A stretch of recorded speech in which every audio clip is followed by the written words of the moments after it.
ሰላም ፍቅር ጤና ለእናንተ ይሁን ውድ ተመልካቾቻችን፣ ይህ ሰናይ ስፖርት ነው።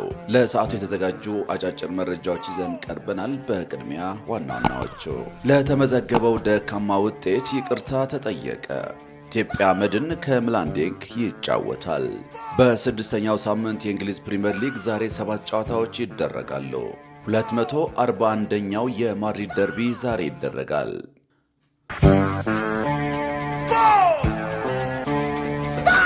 አትሌቲክስ ፌዴሬሽን ለተመዘገበው ደካማ ውጤት የኢትዮጵያ አትሌቲክስ ፌዴሬሽን የኢትዮጵያን ሕዝብ ይቅርታ እንጠይቃለን ብለዋል። ፕሬዚዳንት ኮማንደር አትሌት ስለሺ ስህን 20ኛውን የቶኪዮ ዓለም አትሌቲክስ ሻምፒዮና ቆይታ አስመልክቶ በሰጡት መግለጫ አትሌቶች ለውድድሩ ጥሩ ዝግጅት ቢያደርጉም የተመዘገበው ውጤት የሚያስከፋ መሆኑን ተናግረዋል። በውድድር ወቅትና ከውድድሩ አስቀድሞ በነበረው ዝግጅት በአትሌቶችና በአሰልጣኞች መካከል ተከባብሮ ያለ መስራት ችግር ሲስተዋል እንደነበርም ተናግረዋል። የአትሌቶች በጋራ ልምምድ ለመስራት ፈቃደኛ ያለመሆን አንዱ የውጤት መጥፋት መንስኤ መሆኑን ጠቅሶ ፌዴሬሽኑ እንደ ተቋም መስራት የነበረበትን ስራ በጊዜ ማጠርና ተያያዥ ጉዳዮች በበቂ ሁኔታ አለመስራቱን ገልጸዋል። የዓለም አትሌቲክስ ሻምፒዮና የስልጠና መንገዳችንን ዞር ብለን እንድናይና እንደ ፌዴሬሽንን አሰራራችንን እንድንፈትሽ ያደረገ ነው ብለዋል። የፌዴሬሽኑ የፋሲሊቲ ዳይሬክተር አሰፋ በቀለ በበኩላቸው አንዳንድ አሰልጣኞች ባስገቡት መርሃ ግብር መሰረት ፌዴሬሽኑ የአትሌቶችን የልምምድ ሂደት ቅኝት ለማድረግ ቢሄድም አሰልጣኞቹ በቦታው እንደማይገኙ ጠቁመዋል። ኢትዮጵያ መድን በካፍ ቻምፒየንስ ሊግ ኢትዮጵያ መድን ከምላንዴግ ይጫወታል። በካፍ ቻምፒየንስ ሊግ ኢትዮጵያን የወከለው ኢትዮጵያ መድን ዛሬ ከዛንዚባሩ ምላንዴግ የመልስ ጨዋታውን ያደርጋል። ከ7 ቀናት በፊት በአዲስ አበባ አበበ ቢቂላ ስቴዲየም ባደረገው የመጀመሪያ ጨዋታ ምላንዴግን 2-0 ያሸነፈው መድን ወደ ቀጣይ ዙር ለማለፍ በዛንዚባር ይጫወታል።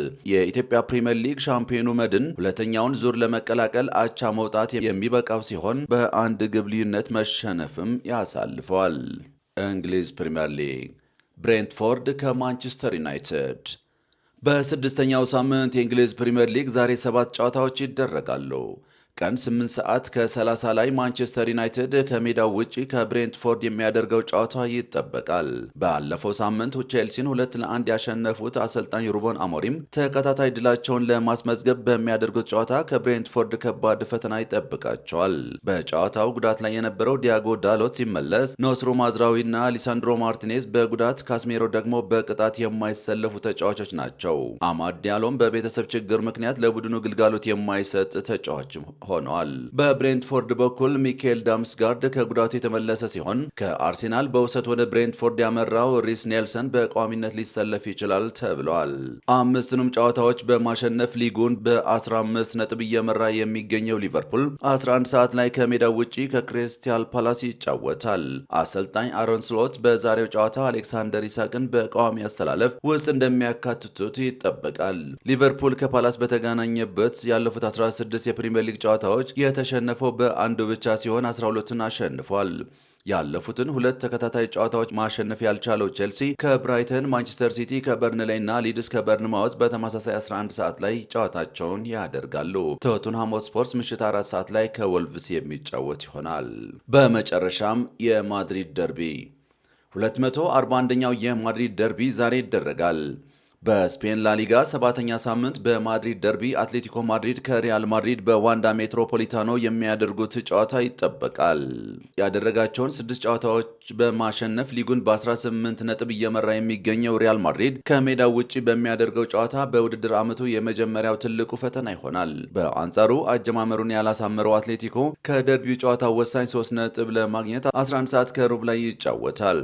የአትሌቲኮ ማድሪድ አሰልጣኝ ዲያጎ ሲሞኒ ከጨዋታው በፊት በሰጡት ሀሳብ ጨዋታውን ለማሸነፍ ማድረግ የሚጠበቅብንን ሁሉ እናደርጋለን ብለዋል።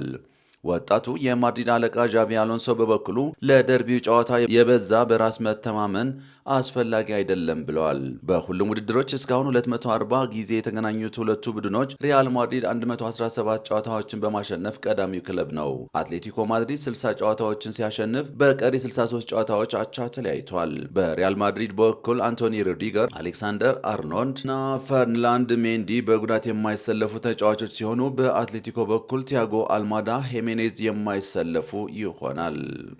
ክቡራትና ክቡራን ተመልካቾቻችን ለዛሬ የነበሩን መረጃዎች እነዚህን ይመስሉ ነበረ። ስለ አብረነታችሁ እናመሰግናለን። ሰላም፣ ፍቅር፣ ጤና ለሁሉም